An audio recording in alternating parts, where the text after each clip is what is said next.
صلى وسلم وبارك على نبينا محمد وعلى آله وصحبه الكرام والتابعين لهم بإحسان إلى يوم الدين. أما بعد، السلام عليكم ورحمة الله وبركاته. أرى هيدا فودا لكم فتنا لكم هند دودان أرى كون ناتي كون فايد دودان دم أرى كون ناتو تاو تورنو بويلتا نو بين كوهو بين كارتيه لو إمام بين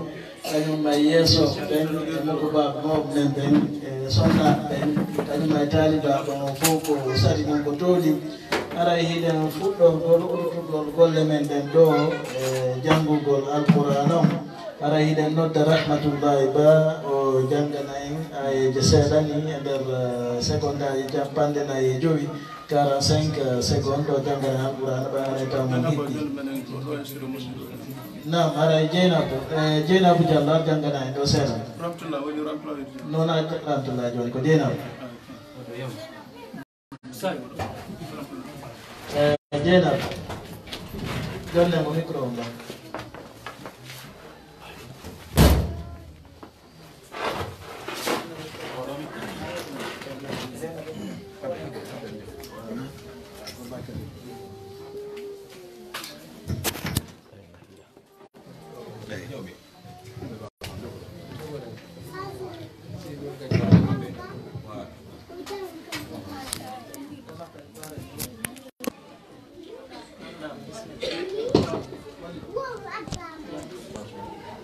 بسم الله الرحمن الرحيم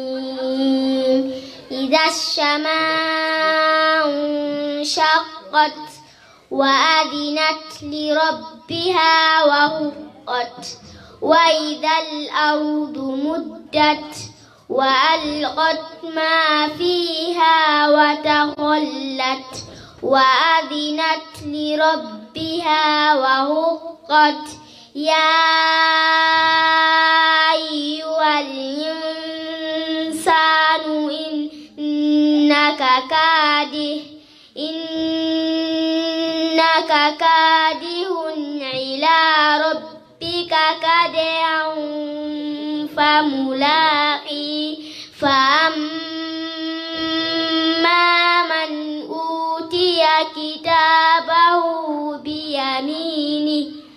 فسوف يحاسب حسابا يسيرا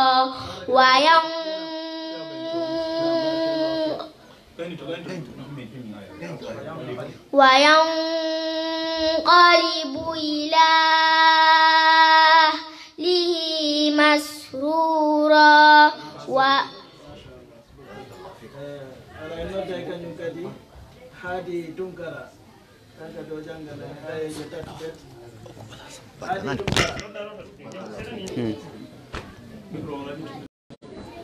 Hadi Tunkara.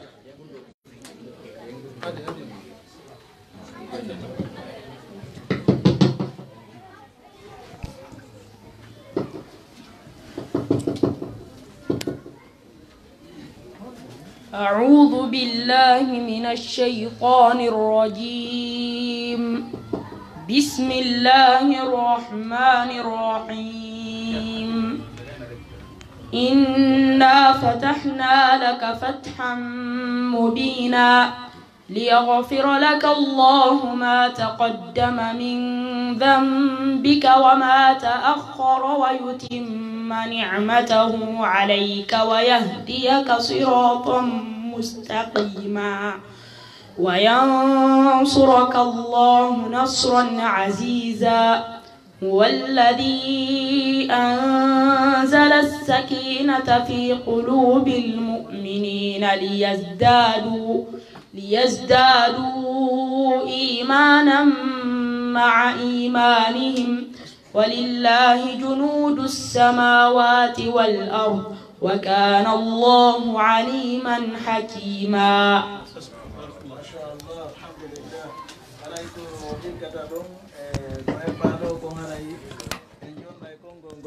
Direction on ɗum ko laami ɓe duɗal ngal ɓe waɗa yewtere e nder minutaji tati ɓe hara hiɓɓi.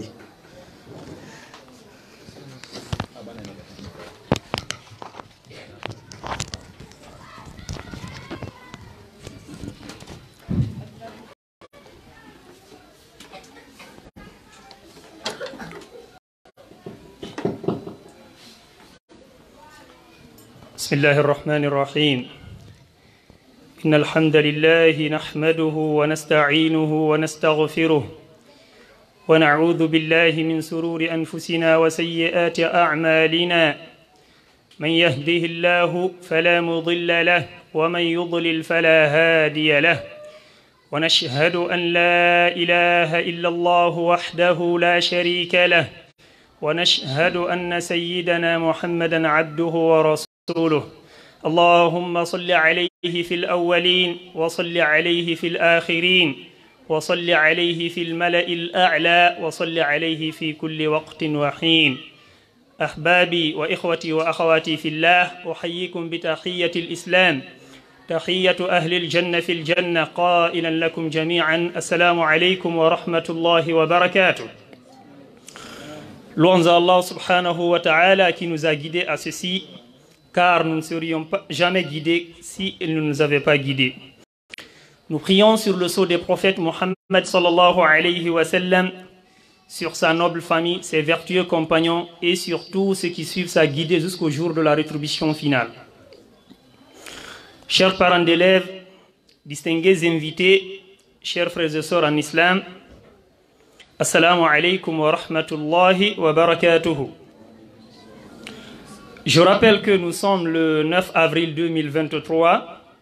qui correspond au 18 du mois de Ramadan de l'an 1444 du calendrier musulman, à Conakry, République de Guinée, plus précisément à Lambagny, dans la commune de Ratoma, au sein du Markaz Zainul Abidin.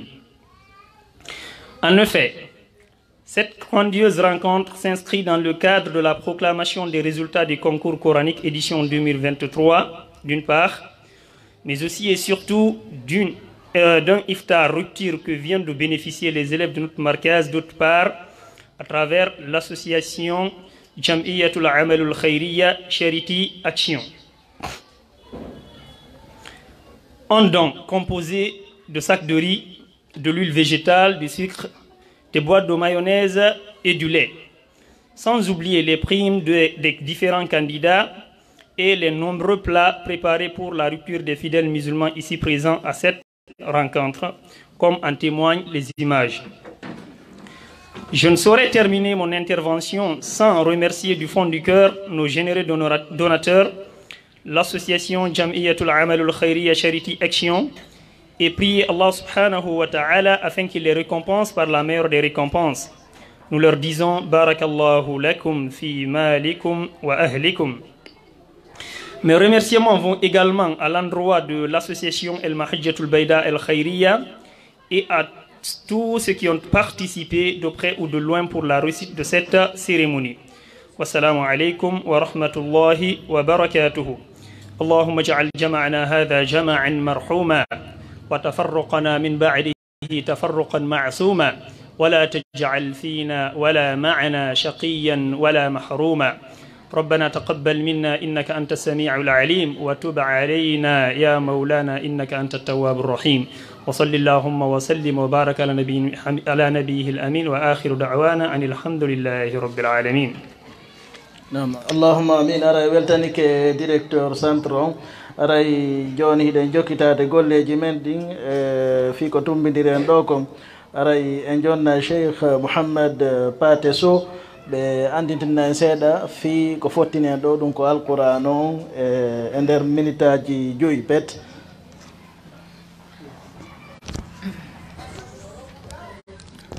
أعوذ بالله من الشيطان الرجيم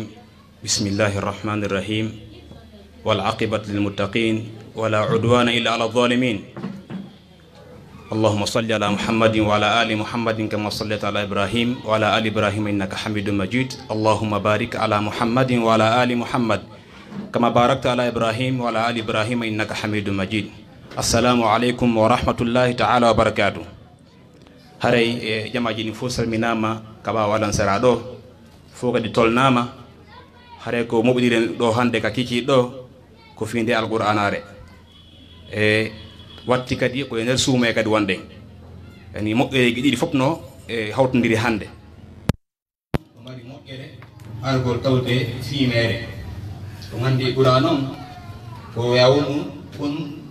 ko yawnu janngowo nde ma ɗum jannowo nde ma heɗotoɗo nde ma ara himɓe welama ma wonda himɓe mayre on kono tawno hara ala ɓe ɗo fof tanginiɓe enen ɗo ɓe ɗo hande ɓe jeeyɗa geɓe ɗo fof ɗum janngude nde ɗen jannude nde ɗen heɗode hinde welay Allah nabi sallallahu alaihi wasallam e maki haddi seluɗo e maki khairukum man ta'allama al-Qur'ana wa 'allama e maki ɓur moƴƴude moɗon kon janngo ɗo no haga en fayi assalamu alaikum yindi ka ɗo andi ko ɗo ma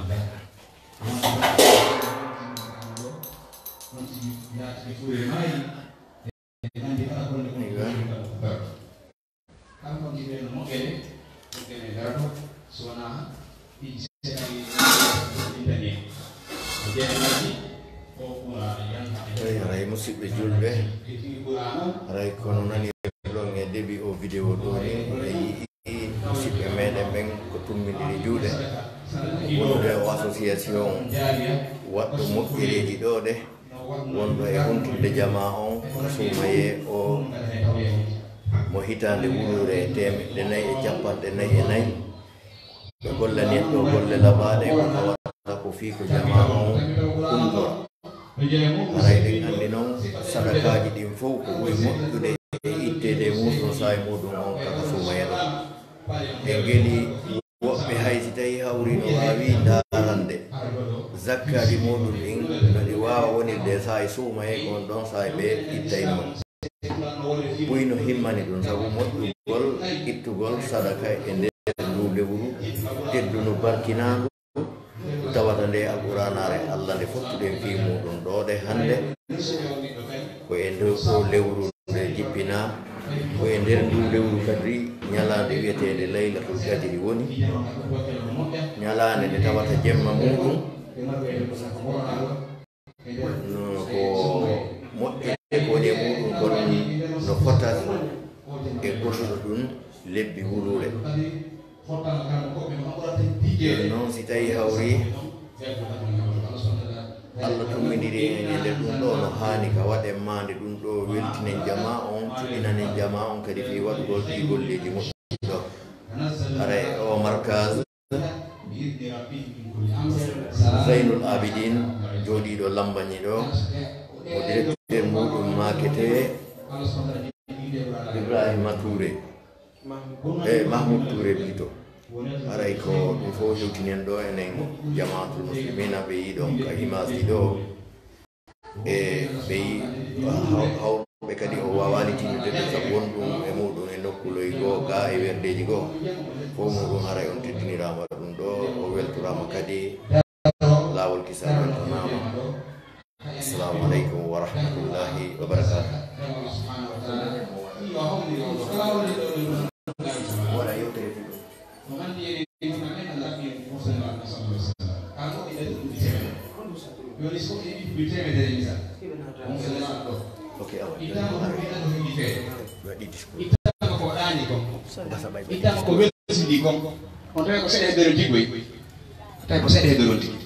donc ɗum watta si o jamma ɗo on ndi Allah hawrindinti oɗo harantima lam sinnama debbi wulure hande fayi duɓi capanɗe yeɗɗi e woɓɓe ala ɗo e ɗuɗuɓi ɗon ko ɗum waɗi haara jamanu renndina moɓe wakkila gonɗe en ɗon balɗe seeɗi tawi waɗi woni itikafu eyi ɗum ko sunna mo akkada waɗa itikafu fi jeɗɗugo sondiraɗo tabita kadi ɗum ɗeere walla subhanahu wa taala ɗum fof ko moƴƴere jeɗɗoto e muɗum haare ɓe ngala jum lewtere ne moƴƴa ɓayi haaray tan kandiri on no charge lere ko onti jonna kon ɗo aɗa yoni haara jama weltanama tigitimo ɓe ka ewri haara joni subhanahu goto hutu ƴewdude e bakkatu Allah ko en barki suumay on okka kadi balɗe alquran on futtindinen ɗo kadi fottande islamiyankoje hado billahi tawfiq assalamu aleykum wa rahmatullahi taala wa barakatuh assalamu warahmatullahi barakallahu fikum Allah subhanahu wa taala yo waɗanɓe ɗum ɗo ka mandake maɓɓe moƴƴe yawmal qiyama enen kadi waɗa en heeɗiɓe konngol ngol ƴetti ko ɓuri moƴƴude konngol ɗi ɗiɗi aray gollal hikko ngal ko fensutugol ko hoɓɓe woni aranɓe ɓen e o folodira janngol alqurana hakkude sukaɓeɓen e sukaɓe worɓe ɓen kadi sukaɓe juɓɓen aray ɓe fensitana en ɗo ko ɓe jelo woni ko waɗi atodiral ngal aray ɗe gandi groupe aji ɗin ko groupe aji 4 ko jannguɓe hunjiɓe ahqaf annas dartina ɗon kañum e suratul mulk han nas kañum e suratul nabay ɗum ko amma nas kañum e suratul ala ɗo sabbe sima nas aray en jonnayi cheikh boubacar diallo ɓe yewtinayi ko honno woni joni dimɗe ko folodiraɗo alqouran on kon hannde.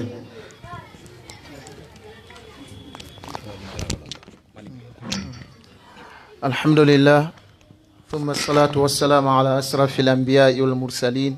wa ala alihi wa sahbihi ajma'in wa man tabi'ahum bi ihsanin ila yawmi ddin wa ba'd. أيها الإخوة الكرام أحييكم بتحية الإسلام بتحية أهل الجنة في الجنة قائلا لكم السلام عليكم ورحمة الله وبركاته. هري أنجا هكى هري جندي جوتي سنة den fuɗɗade ko moɓidiren ɗo kono no jeeya e mum wiɓi tan gollon ɗe wiƴƴitande ɗe min waɗi ɗo ɗum woni évaluation maɗum innen composition maɗum innen concours donc haray donc aray ɗen hittinde ɓay tanji koɓe joni hen kon ɗo haray koko raɓɓiɗi e wawi dartingol ɗo pay koy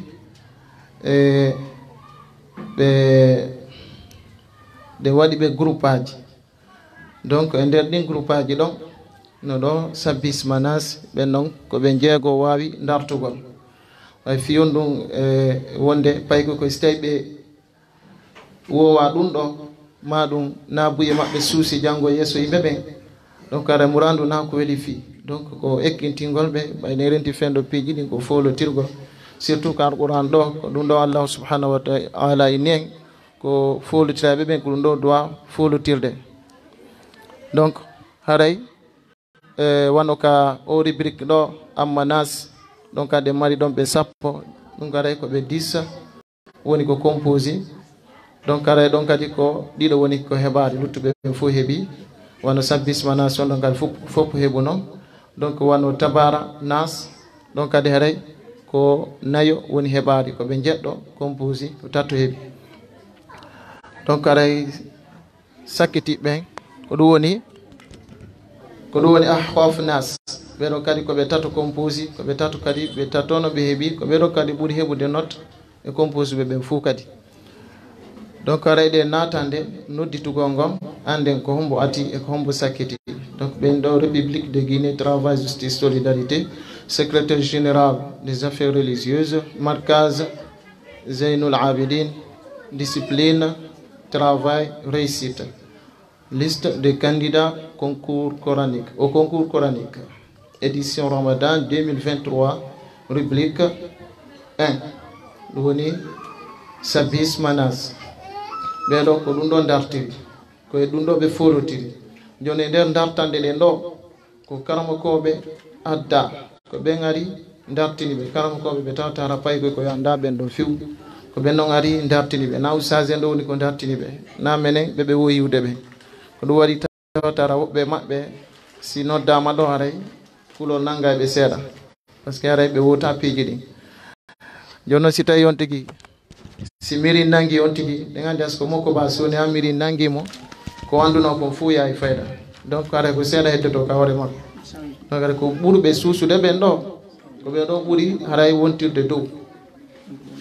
no wawi wonde hara ko ɓen ɗon ɓuuri hunjade no wawi wonde kadi hara woɓɓe ko no ɓuuri ɓe hunjade kono bara e kamɓe ɓe ɓuuri suusugol jangugol yeeso karamakoɓe arɓe ɓen karamakoɓe hoɓɓe ɓen donc haray kamɓe ɓe wawi wontude sengo dow joni noon ɗen fuɗɗade noddugol sabbisma nation premier on ɗo maɗum premiére on ko Fatoumata Binta ɗo ko jiwo woni arano ko ɗum woni ɗo ko premiére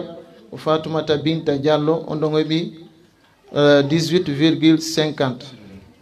donc haray ko sur 20 min corrigiri na sur 10 donc oɗo eni 18,50 donc haray o heeɓi kadi mention très bien. ara ngacce hakke men lomba ɗon haray fi jonnugol mo ko weltinara konko wiyete kado on kon aray ko adorten ko imam ratib on ko ɓen ɗo woni ko jonnata no ɓaya fuɗoren ayɓe fuɗode aray ko imam ratib on Elhadj Mamadou Moustapha Ba woni ko jonnata mo ko weltinira kon bawatuli nam aray ko no ma Fatmata Binta Diallo aray aran kado maw abare wadare ni zondo nam masha Allah takbir Allahu akbar masha Allah alhamdulillah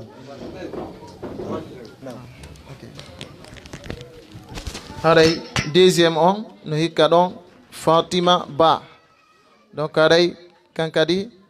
o heɓi 16,50 donc haray mention très bien kankadi nam Fatima Ba ara on ɗon kañum kadi yo ara weltinar ndin ko wiyete cadeau on kon fayin ko imam ratib men on Elhadji Mouhamadou Moustapha woni ko jonnatamo Fatima tafadal masha Allah Allahu akbar التكبير ما شاء الله donc haray troisième on kadi ko Mariam Keita on ɗon kadi o heɓi 16,00 kanko woni troisième mention très bien nam haray tata bon ko Mariam Keita haray fayin ko imam ratib on Elhadji Mouhamadou Moustapha Ba woni ko jontamo kankadi ko weltinira kon haray Mariam Keita seno ga haray ko ɓeɗo tato aramɓe tato kala no waɗana ko weltinira ko herti ko ɓeya heɓata ɓeya noon kañum kadi heɓay ko weltinira inchallah a takbir machallah Allahu akbar ɗon noon haray murandu ndo mi anda on woniri par ce que ɗo ko jiwɓe tun woni ɗo taw jokkodiri ɗo ko arano ɗo mi anda no ɗo murandu ɗo mam de jury o mi anda si jiɓɓe haray si ɓe yoɓare ɓe seeɗa par ce que jiwɓe tun jokkodiri ɗo donc haray hande kadi ko worɓe ɓe woni ko woni kartude ɗo haray quatrième o Ibrahima Sori Sall avec 15,50 mention bien de faro de mo les trois premiers gaynen ɗum ɗon après non ardoy maɗo mbaɓe ɗuɗa mi yettina hen ok cinquième Kadiatou Baldé avec une mention de 15,25 15,25 mention encore bien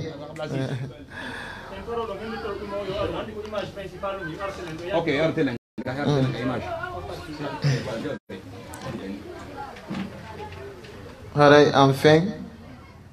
nodda Alhaji Saïd Baldé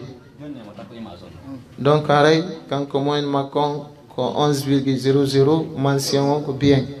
donc haray ko ɓeɗo woni ko waɗi ka sabbis manasi ɓe fof kadi Allah waɗi ɓe fof ɓe kadi inchallah Elhadji Sadou Baldé donc moyen makko ko 11,00 mention bien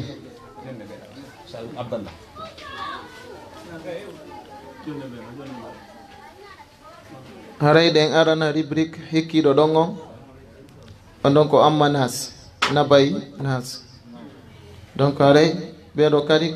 koɓe 10 ko ɗum woni koɓe 10 haray arano maɓɓe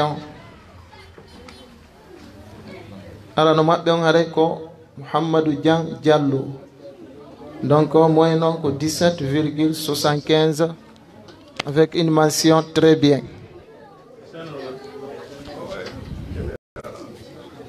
voilà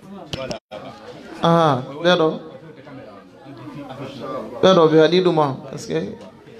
ɓe waɗi arijal qawwamuna ala nisa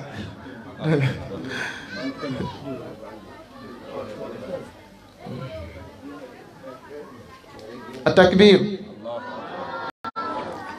ok no hikka ɗon Dieynab Diallo 17,75 oɗo kadi ko première execo mention très bien Dieynab Diallo kan kadi yoran kado makko on ko weltinar ndin haray ko imam Fofana woni ko jonnatamo a takbir Allahu akbar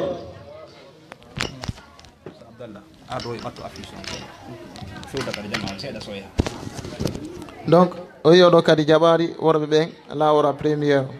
donc kanka ɗo waɗi toujours o hikki keɗo toujours ɗe yewde donc troisième Fodé Moustapha Silla onon kadi ko 17,50 mention très bien. Fode Moustapha Silla ko imam fofana woni ko jontamo kan kadi kato makko. Atakbir. Masha Allah.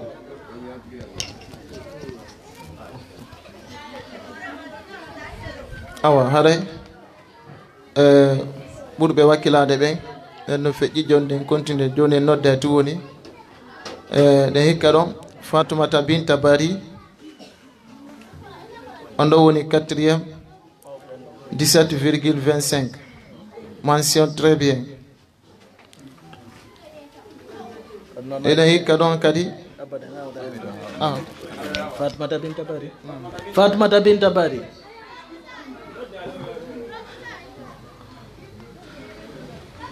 Naam, ɓeeɗa o seeno ɗon ɓe jonnamo kaddo makko.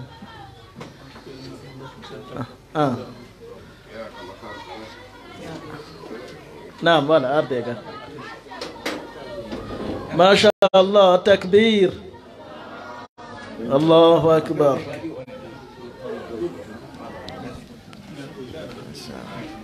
Ok, Ceerno Kindi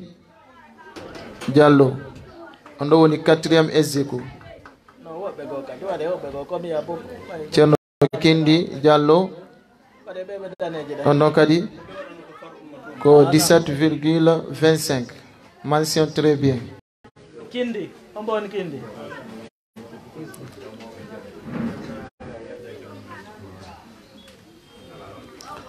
No hikka ɗon 6e Dieynab Ba. Dieynab Ba. Mention très bien. On a 16,75.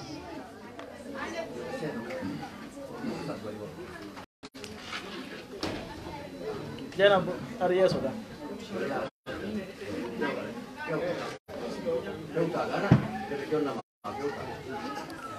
Septième ko Abdallah Diallo. 7e Abdallah Diallo 15,50 mention bien.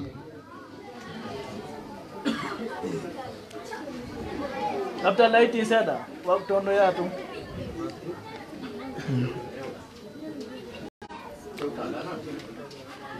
8e Elhadj Oumar Diallo 8e moyen ko 10,00 mention passable mention. Ibrahima Diallo. Elhadj Oumar. Elhadj Oumar. 10,00 mention passable.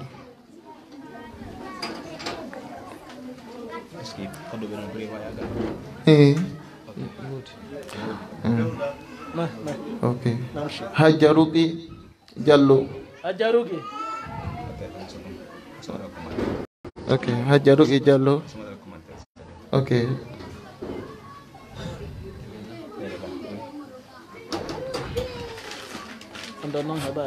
On ɗon heɓari kañum. Fode Moussa Balde. oɗo kadi woni heɓade.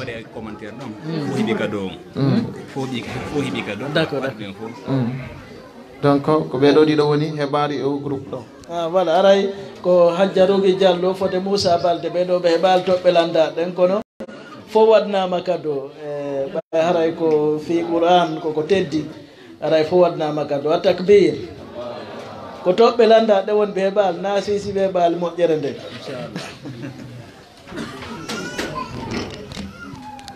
aray o ɗuma ɗo kañ kadi lanni ɗen hikka ɗo aray Tabara Nation ɓeɗo kadi ko ɓe jeɗɗo woni ko waɗi haray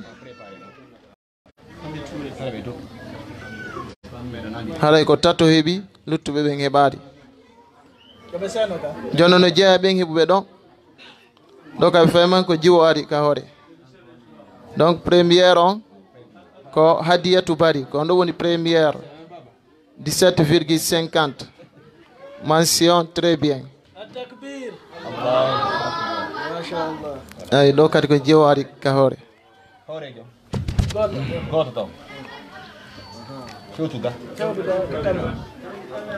Donc no hikka mo ɗon deuxième o Adama Bari 17,00. Mention très bien. Atakbir. Atakbir. Troisièmement.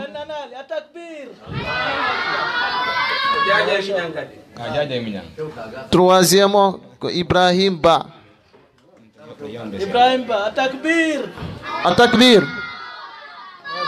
Donc, moyen encore 11,50. Ah, mention bien.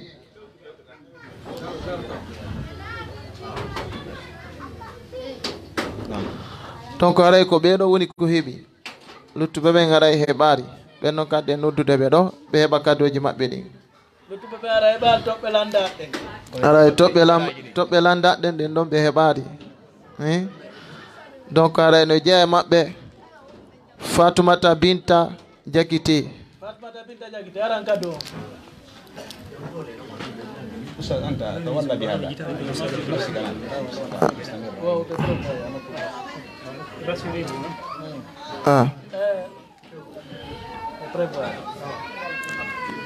No jokki mo ɗon Aissatou Jakite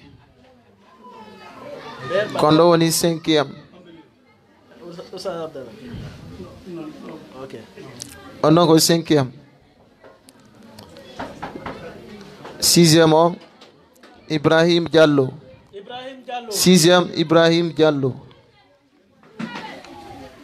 7e enfin Hadjarougi Balde. Oɗo waɗari kañum oɗo ko 00 heɓi. Oɗo participali. Oɗo waɗani. Ok. Ɗo kadi ko ɓe tato waɗi ɓe tato no ɓe heɓi ɗiɗo ɓen ɓe non heɓi mention excellente. Donc aray ko ɓeɗo ɓuri gollude e wonɓe ga ɓe fou ko ɓeɗo ka ɓuri mutade ɓeɗo ko rubrique Ahqaf Nas. Donc arano maɓɓe o ko Hadi Tunkara kanko woni premier 19,50 mention excellent. Atakbir.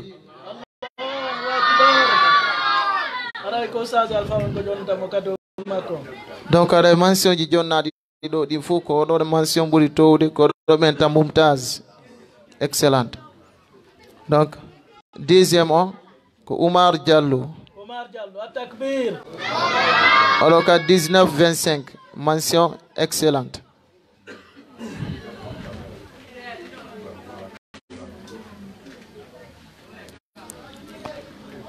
Troisième jo enfin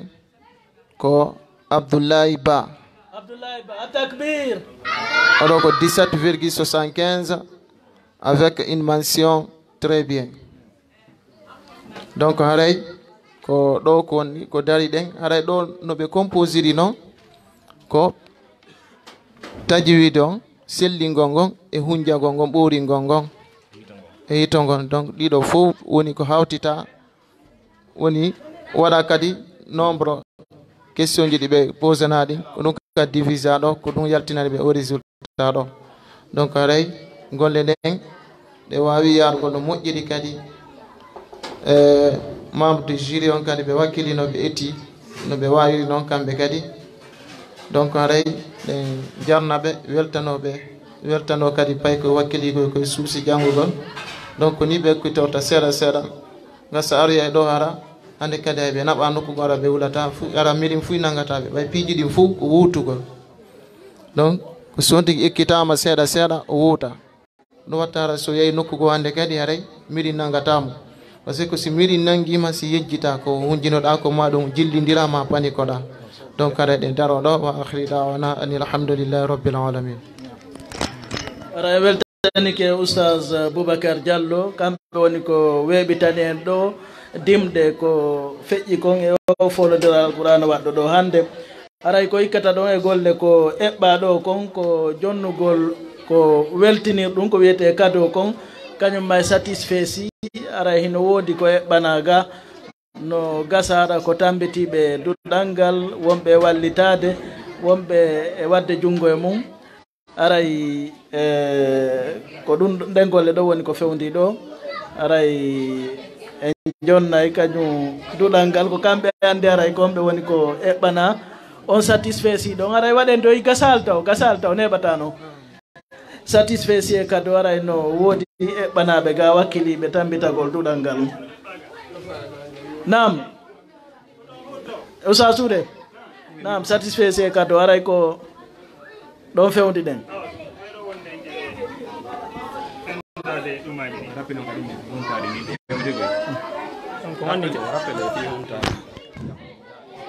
jama on nde haray nayo fof wayin to haray ɗen hebliga honno nafaqaji boyi tigi tigi on ɓay haray ko jama woni ko heblana fi muɗum nafaqaji ɗin haray en yahaali accen ɗo présentane Yusuf Silla Yusuf Silla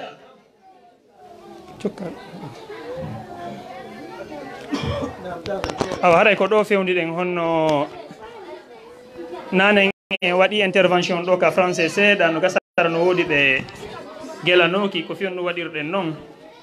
mana ko musidɓe meɗen wontirɓe France woni ko organise ndi huntari ɗo portojo musidɗo meɗen à travers hiɗen mari jamɓiya wonɗo lagine ɗo no inne mahajjatul bayda al khayriya kamɓe hiɓe jogui e mana alaqa e ɓen ko kamɓe woni ko tintidani en e ɓen ɗon ɓe wawi financangol en o programme ɗo ɓe waɗi kadi siga ɗum ɗo nokkeli buy landema kam sara ha Conakry ga e nokkeli buy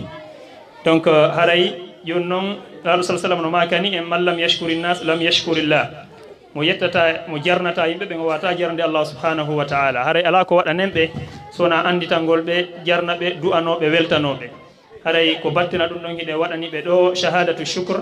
ko tinuɗon ɗo ɗum ɗo haray ko hollugol wondema en jarniɓe en weltanike ɓe battena haray ndi neldari ɗo ko ɓe huntini en kon huntini honno talibaɓe ka duɗal meɗen ɗo ɗum noon haray ko kamɓe ɓay ɓe ala ɗo nini en hewtinay ɗo e karmo koɓe amen no tooli ɗo ɓeɗo ko kamɓe woni men e jannude ka duɗal docteur Sita en to ɓe make Oustaz Mouhammad Abdoul Wahab haray ko kamɓe woni ko hendinten ɗi satisfait ji ɗo ɓe walla en haaɗi hewta e jamiyatul amalul khayriya charity action kañum e jamiyatu almahajjatul bayda al khayriya sa wone ka ɗuma ɗo donc haray ko wana noon satisfait ji ɗin il y a un satisfait pour n'est-ce pas la structure jamiyatul khayriya charity action n'est-ce pas qui a bien voulu organiser cette cérémonie via le canal de la structure Mahajjatul Bayda al Khayriya, tout ceci pour le bénéfice des élèves du Markaz Zainul Abidin et de la notabilité de la localité, bien entendu.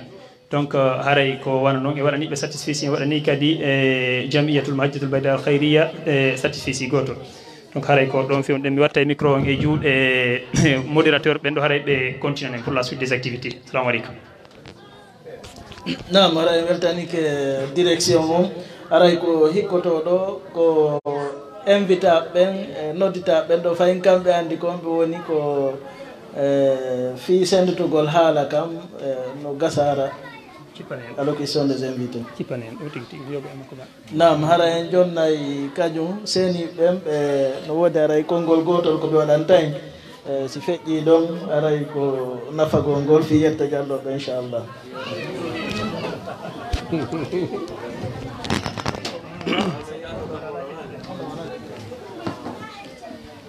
الحمد لله رب العالمين ثم الصلاة والسلام على من بعث رحمة للعالمين بصيرا ونذيرا وداعيا إلى الله بإذنه وسراجا منيرا وبعد سيد جلب فوت بأنديد ونكورة weltano Allah subhanahu wa ta'ala taguɗo en jeyi tagore nden nde fo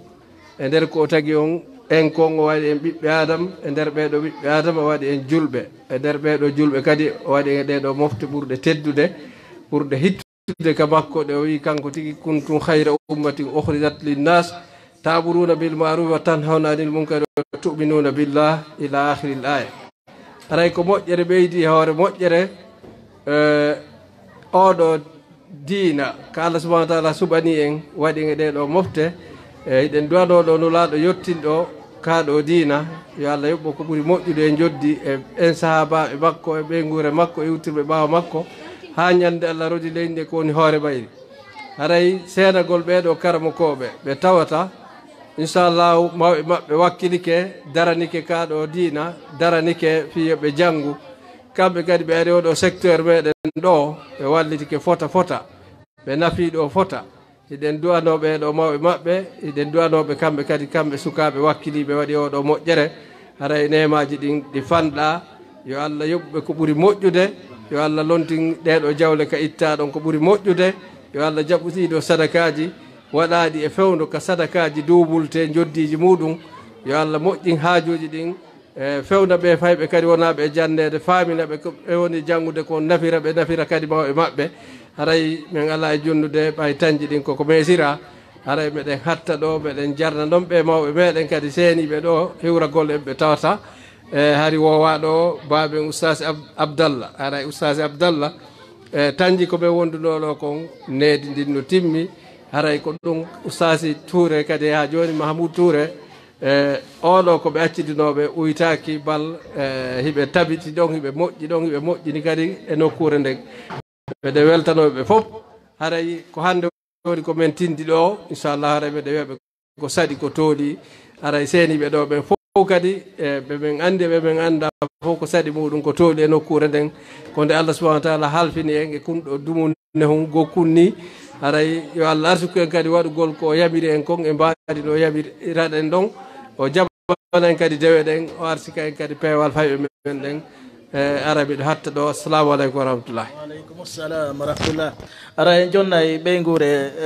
monsieur Touré on ara ɓe minana en ɗon goto ko yewta e inde ɓeygur nde weltanagol suka maɓɓe on ko wawi newgol siga o suka ɗo o moɓidiran siga nde moɓande ɗo nde Allah subhanahu wa taala yiɗi yarli ara yo ɓeygur nde ɓe disodir ɗon ɓe mana goto waɗna en ɗo konngudi ɗiɗi. Naam.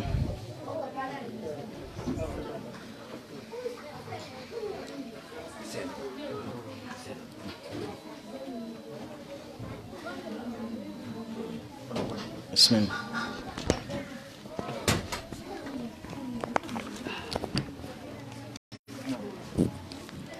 Assalamu alaikum wa rahmatullahi ta'ala wa barakatuh. Haray mawɓe wonɓe nokkure nden ɗo fof min jarni on min sanni on min weltori on kadi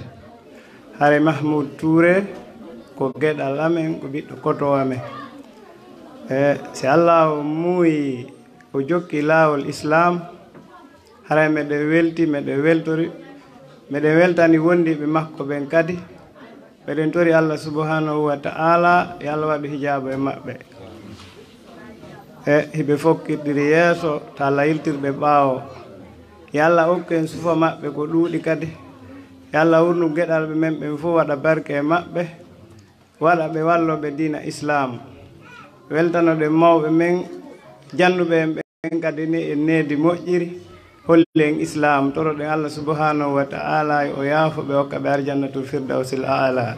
haray ɗo tigi tigi o menen meɗen welti min mara yewtere ɗuɗɗunde sina wiyetagol min weltike min weltanike kawtal wongal ɗo ngal kadi meɗen ɓuri ɗon halfinde kadi Mahmoud Touré haray ko paykum kala faljere nde o falje moɗon o yaafudo sabi Allah. Assalamu aleykum wa rahmatullahi ta'ala wa barakatuh.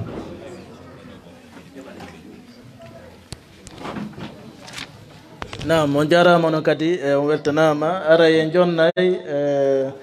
baba oustaz ben ɗo Abdallah ara kamɓe kadi ɓe wakana en konngudi ɗiɗi ɓe ara ɓe ɓangi ka woɗɗi seeɗa bisimilla.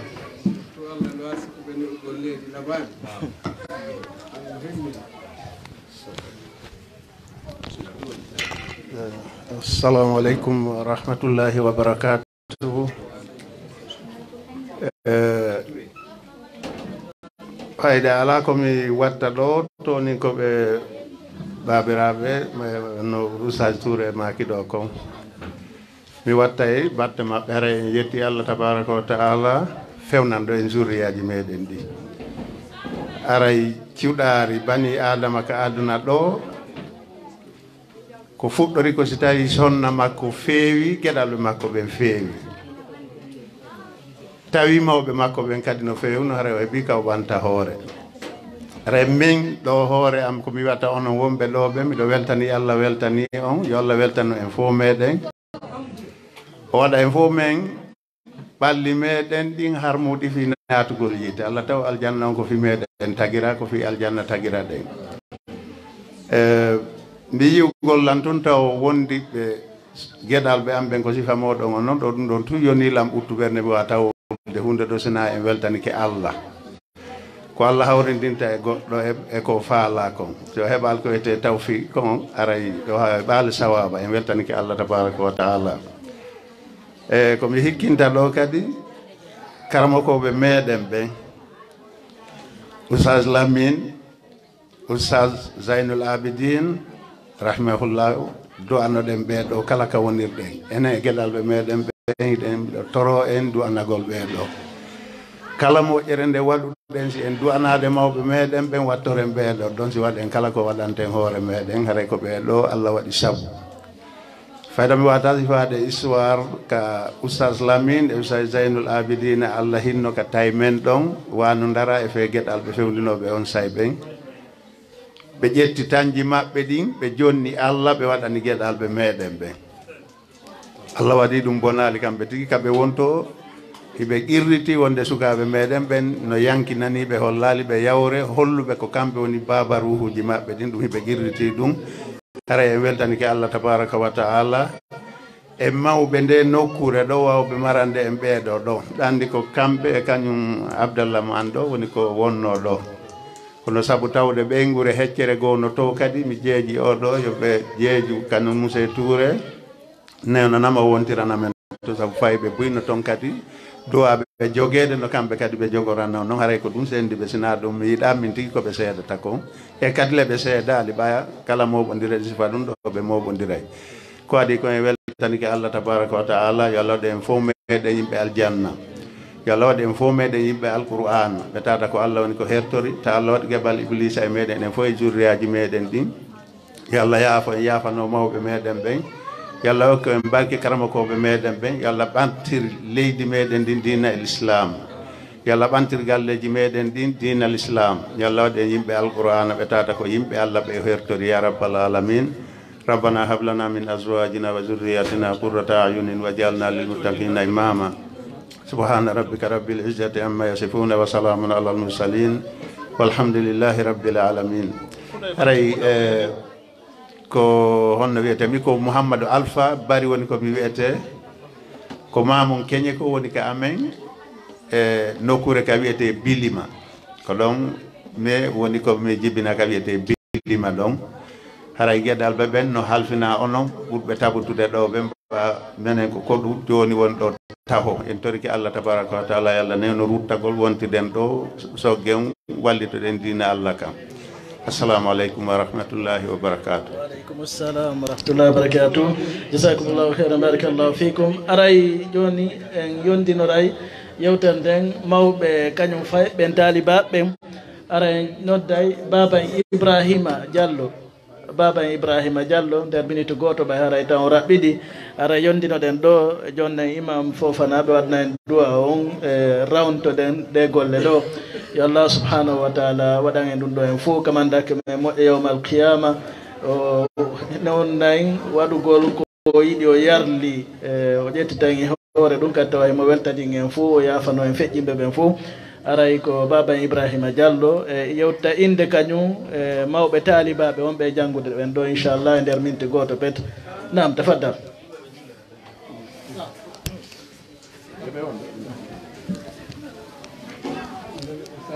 atoro inde bonde assalamu aleykum wa rahmatullahi taala wa barakatuh haray min no ɓe hollirini ko Mouhammad Saydou Diallo woni inde ande haray ko min woni baben Ibrahima Diallo e Mouhammad Dian Diallo haray ko adi adi komi weltanike mawɓe nokkure nden fof e inde parande legon fof haray meɗen weltani on meɗen tori Allah yo Allah weltano on meɗen weltori on kadi haray Oustaz Touré ɗo kadi menen ko du'a men toraniɓe e laawol ngol ɓe woni ngo wallahi meɗen weltoriɓe meɗen tori Allah yo Allah ɓeydu narude yeeso haray pay koy koy kadi meɗen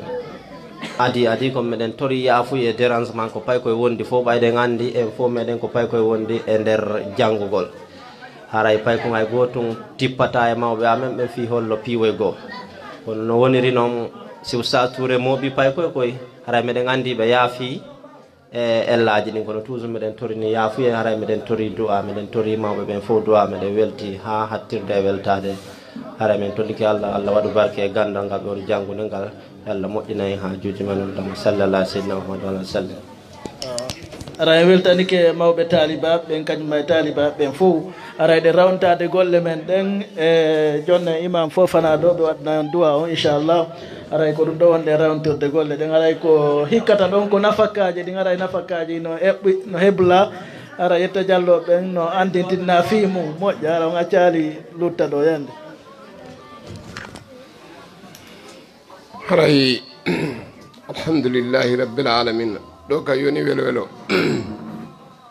onon seeni ɓe ɗo ɓen fof eɗen toro Allah subhanahu wa taala Allah to goto sentuɗo ɗo e junuba kala bakkatuji meɗen yo Allah motta endi fof hara si tumbodirama ɗo ni yewtama wondema mane en no wondi e nedi mane en no wondi e nedi haray minen min jaɓata ɗum juutine nde tawta haray pullo futa ko ɗum wandira ko say ko woɓɓe goo innano wondema no wondi e nedi mi weltanoɓe kono minen kam en nani pullo futa no wondi e nedi wo haray min fankay tumbako noon woni koɓe andi haray oɗo programme ɓe torki en ɗo point gotu wondema kala ko ɓe pay koye fawñe mum yo on tigui muño mo ɓe no andi haray moɓugol pay koye ko wela fi no metti fi e banggue ɗe fou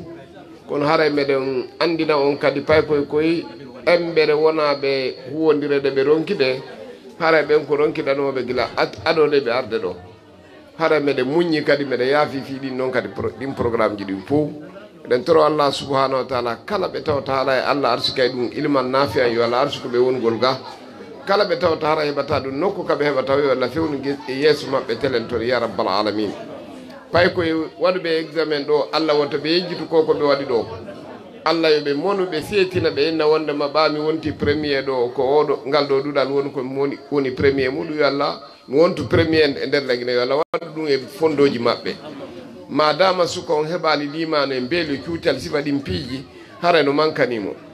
yo Allah waɗu gandal ngal kadi ilman nafi an ya rabbal alamin yo Allah dandu e ilma haali kan talibaɓe ɓen kadi yo Allah poɗɗa ɓe gurdandam moƴƴinana ɓe battana ɗen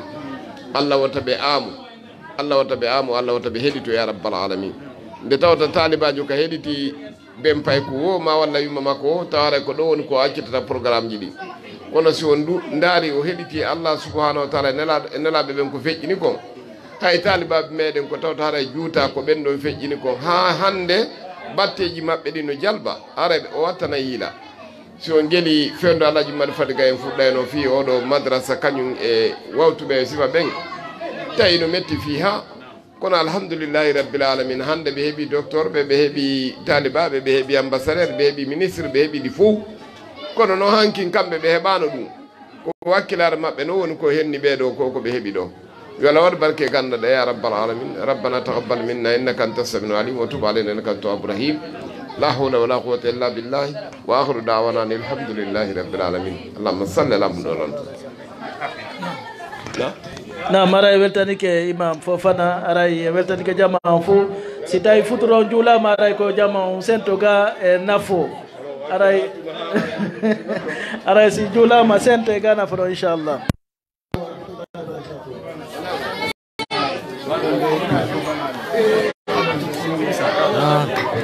ما شاء الله بارك الله فيكم شيخ بارك الله ما فيكم